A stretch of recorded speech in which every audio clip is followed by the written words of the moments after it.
नाही, आता काय करा, तुम्ही जेवण करा, पहिले तुम्ही जेवण करा आणि ते यायले लय मोठे लोक, आपण सगळेजण मग मिळून तर तुम्ही जेवण करून वापस या इथंच. येजू भाई तिथं वडा झाडापाशी जेवायला जा, सगळेजण वाढायला कोण नसलं हातानेच घेऊन कचाकच हाना आणि रेटून का पाणी या इथं माघारी आहे पुन्हा आपण मग ते हे सगळे मिळून यायला मध्ये बसू आणि मध्ये बसून उपोषण सोडू. चला सगळं धन्यवाद सगळ्यांना, जय शिवराय.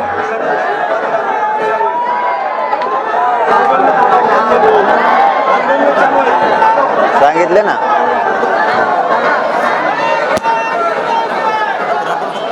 उपचार घ्यायला सांगितले आहेत आणि त्यामुळे उपोषण स्थगित करत असल्याचं मनोज जरांगे पाटलांनी म्हटलेलं आहे. तर नेमकं काय म्हणाले मनोज जरांगे पाहूया.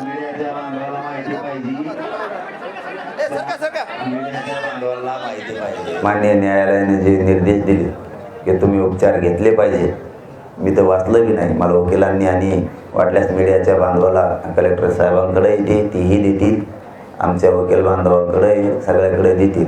उपोषण ते करण्यात मजा नाही असं मला वाटतं.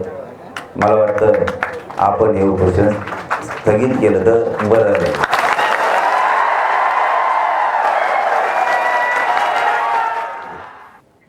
तर आपण बघतोय आता मनोज जरांगेंनी 9व्या दिवशी आपलं उपोषण स्थगित करायचं ठरवलेलं आहे. माधव सावरगावे यावेळेस आपल्याबरोबर फोन लाईनवरून जोडले गेलेले आहेत, आमचे प्रतिनिधी. माधव, आपण बघतोय की कोर्टानं यावेळेस उपचार घ्यायला सांगितले असं मनोज जरांगेंनी म्हटलंय, परंतु राजकीय पुढाऱ्यांवर देखील त्यांनी टीका केली आहे. नेमकं उपोषण सोडत असताना त्यांनी काय म्हटलं? देवेंद्र फडणवीस यांच्यासाठी एक संधी होती ही उपोषण असं सांगताना देवेंद्र फडणवीस यांनी मराठा समाजावर अन्याय करू नये, मराठा समाजाची मागणी करावी असे पुन्हा त्यांनी आवाहन केलं आहे. ते आवाहन करताना त्यांनी धमकी समजू नका किंवा इशारा समजू नका की निवडणुकीमध्ये मराठा समाज हा तुम्हाला धडा शिकवेल असंही त्यांनी सांगितलं आहे.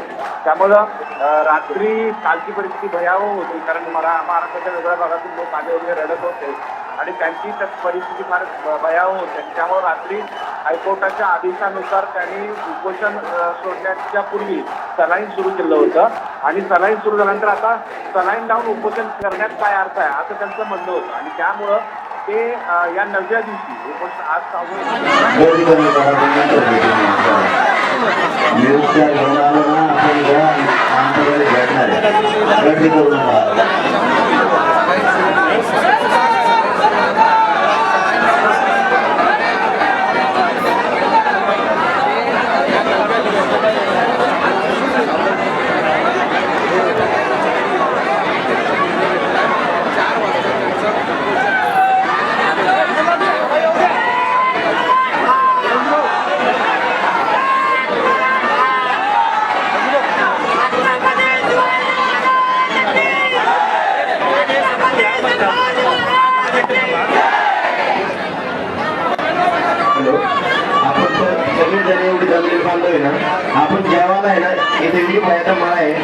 आमचे प्रतिनिधी माधव सावरगावे यांच्या सोबत आपण बघतोय की माधव, आपण बघतोय की यावेळेस त्यांनी टीका करत असताना फडणवीसांना थेट इशारा दिलेला आहे.